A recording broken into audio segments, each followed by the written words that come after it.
കാണിച്ചിട്ട് ചോദിക്കുകയാണ്, മുത്തുനബി സല്ലല്ലാഹു അലൈഹി വസല്ലമ തങ്ങളുടെ അബായയാണ്, ഇതാർക്ക് വേണം, ഇതിനെ ഞാൻ വിൽക്കുകയാണ് എന്ന് പറയുകയാണ്. അപ്പോൾ അവിടെ നിറഞ്ഞു നിൽക്കുന്ന എല്ലാ സ്വഹാബികളും അവിടെ ഒരുമിച്ച് കൂടുകയാണ്. കൂടിയിട്ട് പല രീതിയിലുള്ള വിലകൾ ഇങ്ങനെ പറയുകയാണ്. അവിടെ ആ ചന്തയിൽ ഉണ്ടായിരുന്ന ഒരു സമ്പന്നനായ വലിയ പണക്കാരനായ ഒരു വ്യക്തി ഉണ്ടായിരുന്നു. പക്ഷെ അദ്ദേഹത്തിന് കണ്ണ് കാണുന്നില്ല. അദ്ദേഹത്തിന്റെ കൂടെ അടിമയുണ്ടായിരുന്നു. അസ്സലാമു അലൈക്കും വറഹ്മത്തുള്ളാഹി വബറകാതുഹു. പ്രിയമുള്ളവരെ, റജബ് മാസം നമ്മിൽ നിന്ന് വിട പറഞ്ഞ് ഷഹബാന് തുടങ്ങാൻ വേണ്ടി പോവുകയാണ്. നമ്മളിൽ പല ആൾക്കാരും ഈ ഒരു മാസത്തിനെ ശരിക്കും നമ്മൾ ചിന്തിച്ചു പോകുന്നില്ല, അല്ലെങ്കിൽ ഇതിൻ്റെ ഈ ഒരു മാസത്തിൻ്റെ പുണ്യങ്ങൾ എന്തൊക്കെയാണ്, മഹത്വങ്ങൾ എന്തൊക്കെയാണെന്ന് നമ്മൾ പഠിച്ചിട്ടില്ല എന്നുള്ളതാണ് യാഥാർത്ഥ്യം. കാരണം റജബും അതേപോലെ ഷഹബാൻ വിട്ട് റമദാൻ, ഈ 2 മാസങ്ങൾ, അതേപോലെ റജബും റമദാൻ, ഈ 2 മാസങ്ങളാണ് നമ്മൾ വളരെ സൂക്ഷ്മതയോടുകൂടി നോക്കുന്ന മാസങ്ങളാണ് കുറേ ആൾക്കാർ നമ്മളിൽ. അങ്ങനെയല്ല, ഈ 3 മാസങ്ങളും വളരെ ശ്രേഷ്ഠമുള്ള മാസങ്ങളാണ്. ഈ 3 മാസങ്ങൾക്കും നമ്മൾ വളരെ പ്രാധാന്യങ്ങൾ കൊടുക്കണം, ഇബാദത്തുകൾ വർദ്ധിക്കണം, അതേപോലെ കുറേ കാര്യങ്ങളൊക്കെ ഉണ്ട്. ഇൻഷാ അല്ലാഹ് നമുക്ക് ഇന്നത്തെ ഈ വീഡിയോൻ്റെ അകത്ത് അതിനെക്കുറിച്ച് നമുക്ക് അല്പം സംസാരിക്കാം. അള്ളാഹു അതിന് തൗഫീക്ക് നൽകട്ടെ. ഞാൻ പറഞ്ഞത് നിങ്ങൾ കേൾക്കുന്നത് ഒരു സ്വാലിഹായ അമലിൻ്റെ കൂട്ടത്തിൽ അള്ളാഹു ഉൾപ്പെടുത്തി അനുഗ്രഹിച്ച് തരുമാറാകട്ടെ. നബി സല്ലല്ലാഹു അലൈഹി വസല്ലമ തങ്ങൾ പറഞ്ഞ ഒരു വാക്കുണ്ട്, എന്താണെന്നറിയോ? റജബ് എന്നുള്ളത് അള്ളാഹുവിൻ്റെ മാസമാണ്, ഷഅബാന് എൻ്റെ മാസവും, അതേപോലെ റമദാന് ഉമ്മത്തിൻ്റെ മാസവും എന്നാണ് പറഞ്ഞത്, അല്ലേ? റജബ് എന്നുള്ളത് അള്ളാഹുവിൻ്റെ മാസമാണ്, ഷഹബാൻ എന്നുള്ളത് മുത്തുനബി സല്ലല്ലാഹു അലൈഹി വസല്ലമ തങ്ങൾ പറഞ്ഞു എൻ്റെ മാസമാണ്, റമദാൻ എന്നുള്ളത് അത് ഉമ്മത്തിൻ്റെ മാസമാണ് എന്നിങ്ങനെ പറഞ്ഞത് ഹദീസിൽ നമുക്ക് കാണാൻ വേണ്ടി കഴിയും. അപ്പോൾ ഈ ഷഅബാൻ മാസത്തിൽ നബി സല്ലല്ലാഹു അലൈഹി വസല്ലമ തങ്ങൾ എല്ലാ മാസത്തിനേക്കാൾ കൂടുതലായിട്ട് നോമ്പ് നോൽക്കാറുണ്ടായിരുന്നു. അതിനൊക്കെ ചില കാരണങ്ങളുണ്ട്. ആ മാസത്തിൽ കുറേ മഹത്വങ്ങളായ സംഭവങ്ങൾ ആ ഒരു മാസത്തിൽ നടന്നിട്ടുണ്ട്. നമുക്ക് കുറച്ച് കാര്യങ്ങൾ ഇന്നത്തെ ഇതിലൂടെ നമുക്ക് പഠിച്ചെടുക്കാൻ അല്ലാഹു തൗഫീഖ് നൽകട്ടെ. ആദ്യമായിട്ട് പറയുകയാണെന്നുണ്ടെങ്കിൽ, ഇസ്ലാമിക വിധി വന്ന നാള്, അല്ലെങ്കിൽ വിധി വന്ന ഒരു മാസമാണ് ഈ ഒരു ഷഹബാൻ എന്നുള്ളത്. അതായത് സക്കാത്ത് കൊടുക്കൽ, അതേപോലെ പെരുന്നാൾ നിസ്കാരം, ഇത്തരത്തിലുള്ള കാര്യങ്ങളൊക്കെ വിധി വന്ന മാസമാണ് ഈ ഷഅബാൻ എന്നുള്ള മാസം. ഒന്നാമതായിട്ട് നമ്മൾ ചിന്തിക്കേണ്ട വിഷയം. മാത്രമല്ല, സൂറത്തുൽ അഹ്സാബിലെ ഇന്നല്ലാഹ വ മലായികതു യുസല്ലൂന അലൻ നബി യാ അയ്യുഹല്ലസീന ആമനു സ്വല്ലു അലൈഹി വസല്ലിമു തസ്ലീമ എന്നുള്ള ഈ ഒരു ആയത്ത് ഇറങ്ങിയ മാസവും അത് ഷഅബാൻ തന്നെയാണ്. ഈ ഒരു ആയത്തിന്റെ അർത്ഥം എന്താണെന്ന് നിങ്ങൾക്കറിയാം. അതായത് അള്ളാഹു പറയുകയാണ്, നിശ്ചയമായും ഞാനും അതേപോലെ മലക്കുകളും നബി സല്ലല്ലാഹു അലൈഹി വസല്ലമ തങ്ങളുടെ മേൽ സ്വലാത്ത് ചൊല്ലും, നിങ്ങളും ചൊല്ലിക്കോ എന്ന് നമ്മോട് വിളിച്ചു പറയുന്ന ഒരു ആയത്താണ്. അപ്പോൾ ഈ മാസത്തിൽ സ്വലാത്തിനെ അധികരിപ്പിക്കൽ വളരെ ശ്രേഷ്ഠമുള്ള വിഷയമാണ്. സ്വലാത്ത് എന്ന് വെച്ചാൽ നമ്മൾ ദിവസം ഒരു മിനിമം നമ്മുടെ കയ്യിൽ കഴിയുന്നത് ഒരു 100 150 അല്ലെങ്കിൽ ഒരു കുറച്ചെങ്കിലും നമുക്ക് ചൊല്ലാൻ കഴിയണം. തീരെ ചൊല്ലാത്ത ആൾക്കാരുണ്ട്.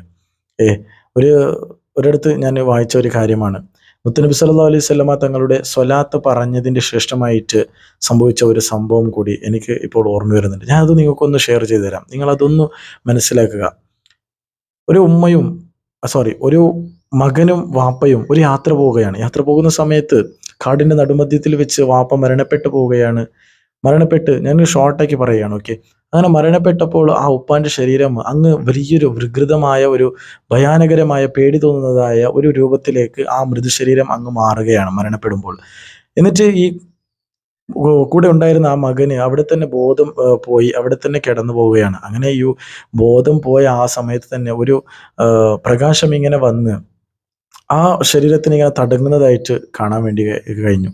അങ്ങനെ ശരീരത്തിന് ഇങ്ങനെ തടകുന്ന സമയത്ത് ആരാണെന്ന് ചോദിക്കുമ്പോൾ അവിടെ നിന്ന് പറഞ്ഞ ഒരു മറുപടി ഉണ്ട്, നിന്റെ വാപ്പ എത്ര തെറ്റുകാരനായിരിക്കാം, പക്ഷേ എൻ്റെ മേൽ സ്വലാത്ത് ചൊല്ലുന്ന, നിത്യവും സ്വലാത്ത് ചൊല്ലുന്ന ഒരു ആളായിരുന്നു എന്നാണ് അവിടെ നിന്ന് പറഞ്ഞത്. അപ്പോൾ ആ ശരീരം അവിടെ നിന്ന് മുമ്പത്തെ വാപ്പാന്റെ ആ കോലത്തിലേക്ക് തന്നെ മാറി എന്നുള്ളത് ചരിത്രത്തിൽ നമുക്ക് കാണാൻ വേണ്ടി കഴിയും. ഞാൻ ഏതോ ഒരു ബുക്കിൽ വായിച്ചതാണ്, ശരിക്കും ഓർമ്മ വരുന്നില്ല. ജസ്റ്റ് ഇപ്പോൾ വീഡിയോ ചെയ്യുമ്പോൾ ഓർമ്മ വന്നപ്പോൾ ജസ്റ്റ് പറഞ്ഞതേ ഉള്ളൂ. അപ്പോൾ സ്വലാത്തിൻ്റെ മഹത്വത്തെ നമ്മൾ മനസ്സിലാക്കണം. മുത്തുനബി സല്ലല്ലാഹു അലൈഹി വസല്ലമ തങ്ങളാണ് നമുക്ക് അവസാനമായിട്ട് നമുക്ക് കൈ പിടിക്കാനുള്ളത്. വേറെ ആരും തന്നെ ഇല്ല. സ്വർഗത്തിലേക്ക് എല്ലാ ആളുകളും അല്ലെങ്കിൽ എല്ലാ നബിമാരും സ്വർഗത്തിൽ വലിയ വലിയ സ്ഥാനത്ത് ഇങ്ങനെ ഇരിക്കുന്ന സമയത്ത് മുത്തുനബി സല്ലല്ലാഹു അലൈഹി വസല്ലമ തങ്ങൾ സ്വർഗത്തിലേക്ക് കടന്ന് വീണ്ടും ഇങ്ങോട്ട് പുറത്ത് വന്ന് തൻ്റെ ഉമ്മത്ത് എന്താണ് ചെയ്യുന്നത് എന്നിങ്ങനെ നോക്കാൻ വേണ്ടി വരുമെന്നാണ്. അത്രയും നമ്മോട് സ്നേഹമുള്ള ഒരു വ്യക്തിത്വമാണ്, അല്ലെങ്കിൽ ആ ഒരു റസൂൽ നബി സല്ലല്ലാഹു അലൈഹി വസല്ലമ തങ്ങൾ നമ്മോട് അത്രയും സ്നേഹമുള്ള ആളാണ്. അപ്പോൾ ആ നബി തങ്ങളുടെ മേലിൽ നമ്മൾ ഒരു സ്വലാത്ത് ദിനനിത്യവും ചൊല്ലാൻ പതിവാക്കുക. ഷഹബാൻ അതിന് പറ്റിയ മാസമാണ്, അതിൽ യാതൊരു സംശയം വേണ്ട. ഇന്ന് തന്നെ മനസ്സിൽ കരുതി വെച്ചോ, ഇൻഷാ അല്ലാഹ് ഇന്ന് മുതൽ ഞാൻ ദിവസവും ദിനനിത്യവും മുത്തുനബി സല്ലല്ലാഹു അലൈഹി വസല്ലമ തങ്ങളുടെ മേൽ ഞാൻ സ്വലാത്ത് ചൊല്ലുമെന്ന് നിങ്ങൾ മനസ്സിൽ കരുതി വെച്ചോ. ഒരിക്കലും നിങ്ങൾ സ്വലാത്ത് പറയാതെ ഉറങ്ങാൻ പാടില്ല ആ ദിവസം, ഇൻഷാ അല്ലാഹ്. അപ്പോൾ സ്വലാത്തിനെ അധികരിപ്പിക്കുക. ആ ആയത്ത് ഇറങ്ങിയ മാസവും ഈ ഷഅബാൻ മാസത്തിൽ തന്നെയാണ്. മാത്രവുമല്ല, കിബില മാറ്റം നടന്ന സംഭവം നിങ്ങൾക്ക് എല്ലാവർക്കും അറിയാം. അതായത് ബൈത്തുൽ മുഖദ്ദസിലേക്ക് മാറ്റിയിട്ടുണ്ടായിരുന്നു കിബില. അതിനുശേഷം വീണ്ടും കഅബയിലേക്ക് തന്നെ മുത്തനബി സല്ലല്ലാഹു അലൈഹി വസല്ലം തങ്ങൾക്ക് ആഗ്രഹം കൂടി ഉണ്ടായിരുന്നു. എന്താന്ന് വെച്ചാൽ കഅബയിലേക്ക് തന്നെ തിരിച്ച് കിബില ആകണം എന്നുള്ള ഒരു മനസ്സിൽ ആഗ്രഹമുണ്ടായിരുന്നു. അത് അങ്ങനെ തന്നെ നടന്നു എന്നുള്ളതാണ് യാഥാർത്ഥ്യം. പിന്നീട് അള്ളാഹു ആ ഒരു കിബിലയെ കഅബയിലേക്ക് തന്നെ വീണ്ടും മാറ്റിയ ഒരു മാസമാണ് ഈ ഷഅബാൻ എന്ന് പറയുന്ന മാസം.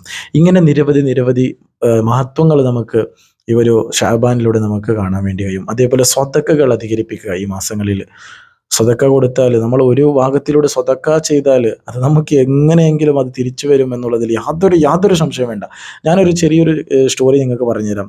മുത്തനബി ഒരു ചരിത്രം നിങ്ങൾക്ക് ഞാൻ ഓർമ്മപ്പെടുത്താം. അതായത് നബി സല്ലല്ലാഹു അലൈഹി വസല്ലമ തങ്ങളുടെ അരികിലേക്ക് ഒരാൾ വന്ന് അബാഹ കൊടുക്കുകയാണ്. എന്ന് വെച്ചാൽ ഒരു വസ്ത്രം, അതായത് കോട്ട് പോലത്തെ ഒരു വസ്ത്രം, മുമ്പോട്ട് ഇങ്ങനെ ജോയിന്റ് ഒന്നും ഇല്ലാത്ത ഒരു വസ്ത്രം, അത് കൊടുക്കുകയാണ്. അങ്ങനെ ആയിഷ ബീബി അടുത്ത് നബി സല്ലല്ലാഹു അലൈഹി വസല്ലം തങ്ങളുടെ അടുത്ത് കൊടുത്തപ്പോൾ അതിനെ എന്താക്കി, ആയിഷ ബീബി അടുത്ത് നബി സല്ലല്ലാഹു അലൈഹി വസല്ലം തങ്ങളെ ഏൽപ്പിച്ച് പറഞ്ഞു, ഇതിനെവിടെയെങ്കിലും സൂക്ഷിച്ചു വെക്കുക എന്ന്. അതിന് കുറച്ച് ദിവസം കഴിഞ്ഞതിന് ശേഷം അവിടേക്ക് ഒരു യാചകൻ വരികയാണ്. നബി സല്ലല്ലാഹു അലൈഹി വസല്ലം തങ്ങളുടെ അടുത്ത് ചോദിക്കുകയാണ്, നബിയെ, എനിക്ക് വല്ലതും ഉണ്ടെങ്കിൽ തരണം എന്നിങ്ങനെ ചോദിക്കുകയാണ്. ഇത് ചോദിച്ചപ്പോൾ അവിടെ നിന്ന് മുത്തുനബി സല്ലല്ലാഹു അലൈഹി വസല്ലമ തങ്ങളും ആയിഷ ബീവിയുടെ അടുത്ത് കൊടുക്കാൻ വേണ്ടി ഒന്നും തന്നെ ഉണ്ടായിരുന്നില്ല. അങ്ങനെ അവസാനമായി മുത്തുനബി സല്ലല്ലാഹു അലൈഹി വസല്ലമ തങ്ങൾ ആയിഷ ബീവിയോട് പറഞ്ഞു, അന്ന് കിട്ടിയതായ അബാ എവിടെയാണ്? സൂക്ഷിച്ചു വെക്കാൻ വേണ്ടി തന്നിരുന്നല്ലോ, അതിനൊന്ന് കൊടുത്തോ എന്ന് പറഞ്ഞു. അങ്ങനെ ഒന്നുമില്ലാത്ത അവിടെ ആ ഒരു അബാനെ ആ ഒരു വ്യക്തിയുടെ കയ്യിലേക്ക് കൊടുക്കുകയാണ്, യാചകന്റെ കയ്യിലേക്ക്. ഇത് കിട്ടിയ സന്തോഷത്തോടു കൂടി നമ്മുടെ ഇപ്പോഴത്തെ കാലത്ത് പറയുന്ന മാർക്കറ്റ് എന്ന് പറയും, നമ്മൾ പണ്ട് ചന്ത എന്ന് പറയും അല്ലെ, ചന്ത എന്ന് പറയുന്ന ഒരു സാധനം. അപ്പോൾ അവിടേക്ക് ഈ ഒരു യാചകൻ അതിനെ പിടിച്ചുകൊണ്ട് വളരെ സന്തോഷത്തോടു കൂടി ഓടുകയാണ്. ഓടിപ്പോയി അവിടെ ഇതിനെ ഇങ്ങനെ കാണിച്ചിട്ട് ചോദിക്കുകയാണ്, മുത്തുനബി സല്ലല്ലാഹു അലൈഹി വസല്ലമ തങ്ങളുടെ അബായാണ്, ഇതാർക്ക് വേണം? ഇതിനെ ഞാൻ വിൽക്കുകയാണ് എന്ന് പറയുകയാണ്. അപ്പോൾ അവിടെ നിറഞ്ഞു നിൽക്കുന്ന എല്ലാ സ്വഹാബികളും അവിടെ ഒരുമിച്ച് കൂടുകയാണ്. കൂടിയിട്ട് പല രീതിയിലുള്ള വിലകൾ ഇങ്ങനെ പറയുകയാണ്. അവിടെ ആ ചന്തയിൽ ഉണ്ടായിരുന്ന ഒരു സമ്പന്നനായ വലിയ പണക്കാരനായ ഒരു വ്യക്തി ഉണ്ടായിരുന്നു. പക്ഷെ അദ്ദേഹത്തിന് കണ്ണ് കാണുന്നില്ല. അദ്ദേഹത്തിൻ്റെ കൂടെ അടിമയുണ്ടായിരുന്നു. അങ്ങനെ ഈ കണ്ണ് കാണാത്ത ആ സമ്പന്നനായ വ്യക്തി തൻ്റെ അടിമയോട് പറഞ്ഞു, ആ അബായെ നീ എനിക്ക് വാങ്ങിത്തരികയാണെന്നുണ്ടെങ്കിൽ നിന്നെ ഞാൻ മോചിപ്പിക്കാം, എത്ര വിലയാണെങ്കിലും ശരി അതിനെ എനിക്ക് കൊണ്ടുവന്ന് തരണമെന്ന്. അങ്ങനെ ഈ അടിമ അവിടേക്ക് ഓടിപ്പോവുകയാണ്. ഓടിച്ചെന്ന് അതിൻ്റെ തെക്കും തിരക്കിലും അതിൻ്റെ ഇടയിൽ കൂടെ ഓടിപ്പോയി അതിന് ആർക്കും വില പറയാനാവാത്തത്രയും വലിയൊരു വില പറഞ്ഞ് അതിനെ വാങ്ങിക്കൊണ്ടുവന്ന് ഈ കണ്ണ് കാണാത്തതായ ആ സമ്പന്നയുടെ കയ്യിൽ കൊടുക്കുകയാണ്.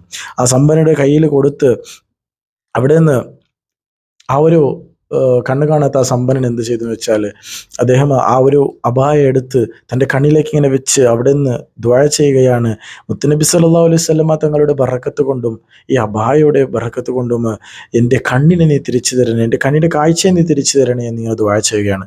അപ്പോൾ അദ്ദേഹത്തിന് ആ കണ്ണിൻ്റെ കാഴ്ച തിരിച്ചു കിട്ടി എന്നുള്ളതാണ് നമുക്ക് മനസ്സിലാക്കാൻ വേണ്ടി കഴിയുന്നത്. അങ്ങനെ അതാ ആ അബായ പിടിച്ചുകൊണ്ട് അവിടെ നിന്ന് ഓടുകയാണ്. ഈ സമ്പന്നനായ മനുഷ്യന് ഓടി നബി സല്ലല്ലാഹു അലൈഹി വസല്ലമ തങ്ങൾ, ലോകത്തിന്റെ നേതാവായ തിരുനബി സല്ലല്ലാഹു അലൈഹി വസല്ലമ തങ്ങളുടെ അടുത്തേക്ക് പോയി അവിടെ ആ അബായെ തിരിച്ച് നബി തങ്ങളുടെ കയ്യിലേക്ക് ഗിഫ്റ്റായി കൊടുക്കുകയാണ്. കൊടുത്ത് പറയുകയാണ്, എനിക്ക് കണ്ണിന്റെ കാഴ്ച തിരിച്ചു കിട്ടി എന്നിങ്ങനെ പറഞ്ഞുകൊണ്ട് അതിനെ നബി തങ്ങളുടെ കയ്യിലേക്ക് ഏൽപ്പിക്കുകയാണ്. അപ്പോൾ നബി സല്ലല്ലാഹു അലൈഹി വസല്ലമ തങ്ങൾ ആയിഷ ബീവിയോട് പറഞ്ഞു, ആയിഷ, കണ്ടല്ലോ, ഈ അബാ കൊണ്ട് എത്രയാണ് നേട്ടങ്ങൾ കിട്ടിയത്. ആദ്യമായിട്ട് ഇവിടെ യാചകൻ വന്നു, അവന് സന്തോഷത്തോടു കൂടി പോയി, അവന് സമ്പന്നനായി. കാരണം അത്രയും വലിയൊരു വില കൊടുത്താണ് അതിനെ ഈ സമ്പന്നൻ വാങ്ങിയത്. യാചകൻ സമ്പന്നനായി. സമ്പാദ്യം ഉള്ള ആള് കണ്ണ് കാഴ്ചയില്ലായിരുന്നു, അവന് കണ്ണ് കാഴ്ച കിട്ടി. മാത്രവുമല്ല, അദ്ദേഹത്തിന്റെ അടിമ മോചിതനുമായി. തിരിച്ച് നമ്മുടെ കയ്യിലേക്ക് തന്നെ അത് തിരിച്ചു വന്നു എന്നുള്ളതാണ് യാഥാർത്ഥ്യം. അപ്പൊ സ്വതക്ക കൊടുക്കുക. സ്വതക്ക കൊടുത്താൽ അത് നമുക്ക് ഏതെങ്കിലും ഒരു രൂപത്തിൽ നമുക്ക് തിരിച്ചു വരും എന്നുള്ളതിൽ യാതൊരു സംശയം വേണ്ട. അപ്പോൾ ഇനി സ്വതക്ക കൊടുക്കുന്ന സമയത്ത് നമ്മൾ ചിന്തിക്കാൻ പാടില്ല എന്തെന്ന് വെച്ചാൽ, ഇതെനിക്ക് എവിടെ നിന്ന് തിരിച്ചു കിട്ടാം, അല്ലെങ്കിൽ ഇതിന്റെ ഇരട്ടി എനിക്ക് കിട്ടണം എന്നുള്ള ചിന്ത പാടില്ല. നമ്മൾ നല്ല നിയത്തോടു കൂടി സ്വതക്ക കൊടുക്കുക. അപ്പോൾ അത് തിരിച്ച് നമുക്ക് ഏതെങ്കിലും ഒരു രൂപത്തിൽ നമുക്ക് തിരിച്ചു കിട്ടും എന്നുള്ളതിൽ യാതൊരു സംശയം വേണ്ട. ഇത് നമ്മൾ സ്വതക്ക ചെയ്യുന്നത് കൊണ്ട്, നിങ്ങൾ എല്ലായിടത്തും നമ്മൾ കേട്ട ഒരു വാക്കാണ് സ്വതക്കത്തു റദ്ദുൽ ബലാഹ്, അല്ലെ? സ്വതക്ക എന്നുള്ളത് ബലാഹുകളെ നീക്കിക്കളയും എന്നുള്ളത്. അത് എത്രത്തോളം യാഥാർത്ഥ്യമാണ് നിങ്ങൾ എല്ലാവരും ചിന്തിച്ച് നോക്കിയേ. നമ്മൾ ഒരു ദിവസം 99 മുകളിൽ നമുക്ക് മരണകാരണങ്ങൾ ഉണ്ടാകാം. ഈ മരണകാരണങ്ങൾ ജസ്റ്റ് ഞാൻ നടന്നു പോകുമ്പോൾ നമ്മൾ ചാറി വീണാൽ തന്നെ മരിച്ചു പോകാനുള്ള സാധ്യതയുണ്ട്. ഇങ്ങനെയുള്ള 99 മരണകാരണങ്ങൾ നമ്മിൽ നിന്ന് ദൂരെയായി പോകും ഈ സ്വതക്ക കാരണമായിട്ട്. അതുകൊണ്ട് ശഅബാൻ മാസത്തിൽ നിങ്ങൾ സ്വതക്കകൾ ചെയ്യുക, ഇബാദത്തുകൾ അധികരിപ്പിക്കുക, സ്വലാത്തുകൾ ചൊല്ലുക. അള്ളാഹു അതിന് തൗഫീക്ക് നൽകി അനുഗ്രഹിക്കട്ടെ. നമ്മൾ എല്ലാം കഴിഞ്ഞ് നമ്മൾ ഇബാദത്തുകളൊക്കെ ചെയ്യുന്നതിന് ശേഷം നമ്മളൊരു ദുആ പതിവായി കൊണ്ടുവരണം നമ്മുടെ ലൈഫിൽ. അത് വളരെ പുണ്യമുള്ള ഒരു ദുആയാണ്. എന്ന് വെച്ചാൽ നമ്മൾ ചെയ്ത ഇബാദത്തുകളെ അള്ളാഹുവിലേക്ക്, അല്ലെങ്കിൽ അത് സ്വീകരിക്കാൻ വേണ്ടി നമ്മൾ ദുആ ചെയ്യുന്ന ഒരു ദുആയാണത്. അത് സിമ്പിൾ ആയിട്ടുള്ള ദുആയാണ്. റബ്ബനാ തഖബ്ബൽ മിന്നാ ഇന്നക അൻതസ് സമീഉൽ അലീം വതുബ് അലൈനാ ഇന്നക അൻത തവ്വാബുർ റഹീം. ഈ ഒരു ദുആയാണ്. അപ്പോൾ ഇതൊക്കെ എഴുതി വെക്കുക.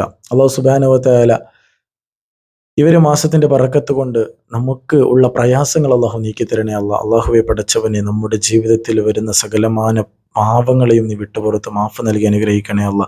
ഇനി മുതൽ നല്ല രീതിയിൽ ജീവിക്കാനും നല്ല വഴിയിലൂടെ സഞ്ചരിക്കാനും അള്ളാഹു നീ തൗഫീക്ക് നൽകണേ അല്ലാ. നമ്മുടെ കുടുംബത്തിൽ മരണപ്പെട്ടവർ എത്രയോ ആൾക്കാരുണ്ടാകാം. അള്ളാഹുവെ നീ മഗ്ഫിറത്തും മർഹമത്തും നൽകി അനുഗ്രഹിക്കണേ അല്ലാ. അള്ളാഹുവെ ജീവിച്ചിരിപ്പുള്ളവർക്ക് അള്ളാഹുവെ നീ ദീർഘായുസ്സും ആഫിയത്തും കൊടുക്കണേ അല്ലാ. ഉമ്മാ ബാപ്പാക്ക് നീ ദീർഘായുസ്സും ആഫിയത്ത് കൊടുക്കണേ അല്ലാ. അമീൻ ബിറഹ്മതിക യാ അർഹമർ റഹീമീൻ. എനിക്കും എൻ്റെ കുടുംബത്തിന് വേണ്ടി പ്രത്യേകമായി ദുആ ചെയ്യുന്ന വസിയത്തോടു കൂടി ഈ ഒരു വീഡിയോയുടെ വെച്ച് വൈൻഡപ്പ് ചെയ്യുകയാണ്. അസ്സലാമു അലൈക്കും വറഹ്മത്തുള്ളാഹി വബറകാതുഹു.